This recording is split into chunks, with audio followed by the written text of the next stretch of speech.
اپنی پوری فوج، اپنا سارا ساز و سامان، اپنا پورا شاہی محل کہ جس کے اندر اس کی پوری فیملی موجود تھی، سب کو چھوڑ کر چلا گیا۔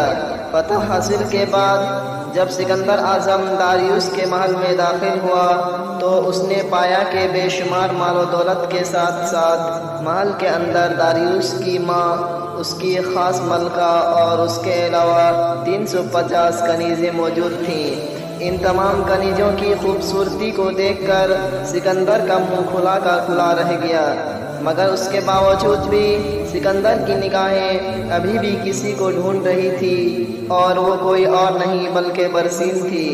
سینکڑوں کی تعداد میں حرم میں موجود بے شمار خوبصورت چہروں کے بیچ میں برسین کو نہ پا کر سکندر اعظم بہت مایوس ہوا اور وہ وہاں سے واپس چلا گیا۔ مگر پھر کچھ دنوں کے بعد سکندر کا ایک سپاہی کہ جس کو اس نے مصر کی طرف کسی مہم پر روانہ کیا تھا، اس نے سکندر کو یہ پیغام بھجوایا کہ اس نے راستے سے ایک خوبصورت عورت کو اس کے 2 بیٹوں کے ساتھ گرفتار کیا ہے۔ یہ خبر سنتے ہی سکندر نے اسے میسج دیا کہ ان تینوں کو یہاں میرے پاس لایا جائے۔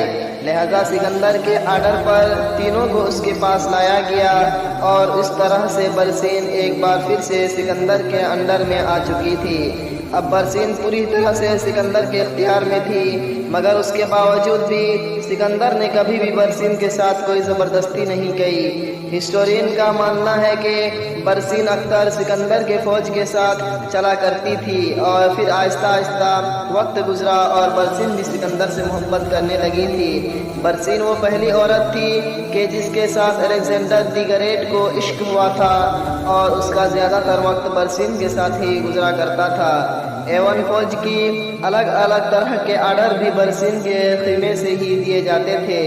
ایک بار کی بات ہے کہ جب برسین اور سکندر رات کے اندھیرے میں اپنے خیمے کے اندر لیٹے ہوئے تھے تو اچانک سے برسین اور میمون کا ایک بیٹا کہ جس کی عمر لگ بھگ 15 سال تھی، اس نے ایک چاقو کے ذریعے سے سکندر کے اوپر حملہ کیا، کیونکہ وہ اپنے باپ کی موت کو ابھی تک نہیں بھول پایا تھا۔ مگر ظاہر ہے کہ دوسری طرف بھی سکندر اعظم تھا۔ سکندر نے نہ صرف فوراً اپنی ہوشیاری کی بلبوتے پر اس کے وار کو کنٹرول کیا، بلکہ سکندر کے اندر اس کو دبوچ بھی لیا۔ اب وہ قریب تھا کہ اس کے سپاہی فوراً اس کو پھانسی کے پھندے پر چڑھاتے، مگر برسین کی آنکھوں سے نکلے ہوئے آنسو نے سکندر کو ایسا نہ کرنے دیا۔ برسین کی محبت کا ہی نتیجہ تھا کہ سکندر نے نہ صرف اس کو بخش دیا بلکہ گھوڑا اور تلوار دے کر اس کو اس کے نانا کی طرف روانہ بھی کر دیا، اور اس کو یہ ہدایت دی کہ اس گھوڑے اور تلوار کی مدد سے تم اپنے نانا کے ساتھ مل کر میرے خلاف جنگ کی تیاری کرو۔ دوستوں، کچھ وقت کے بعد ہی ایک بار پھر سے ایران کا وہ ہارا ہوا بادشاہ اپنی پوری تیاری کے ساتھ واپس آیا اور سکندر سے مقابلہ کیا۔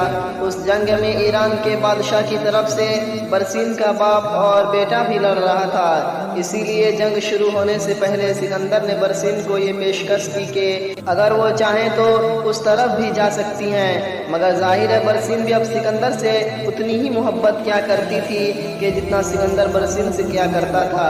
اسی لیے اس نے صاف طور پر اس پیشکش کو ٹھکرا دیا۔ جنگ شروع ہوئی، اور جنگ کے بیچ میں ایک لمحہ ایسا بھی آیا کہ جب ایران کے ایک بڑے فوجی دستے کی طرف سے سکندر کی فوج کے خیمے پر اٹیک کیا گیا۔ دراصل یہ وہ خیمہ تھا کہ جس کے اندر ایرانی عورتیں موجود تھیں، وہی ایرانی عورتیں کہ جن کو پچھلی جنگ میں قیدی بنایا گیا تھا۔ یعنی اس حملے کا مقصد ایرانی عورتوں کو آزاد کرانا تھا۔ اسی حملے میں ہی برسین کی بھی موت ہو گئی تھی، اور آخر میں ہمیشہ کی طرح اس جنگ میں بھی سکندر کو فتح تو نصیب ہو گئی، مگر وہ اس جنگ میں اپنی سب سے پیاری چیز یعنی برسین کو کھو چکا تھا۔ جنگ ختم ہونے کے بعد سکندر کے فوجی ایران کے دوسرے فوجیوں کی طرح برسین کے فادر کو بھی قید بنا کر لائے۔ یہ دیکھ کر سکندر نے فوراً اس کو آزاد کر دیا اور اس کو یہ اجازت دی کہ برسین کی آخری رسموں کو فارسی رسم و رواج کے مطابق پورا کیا جائے۔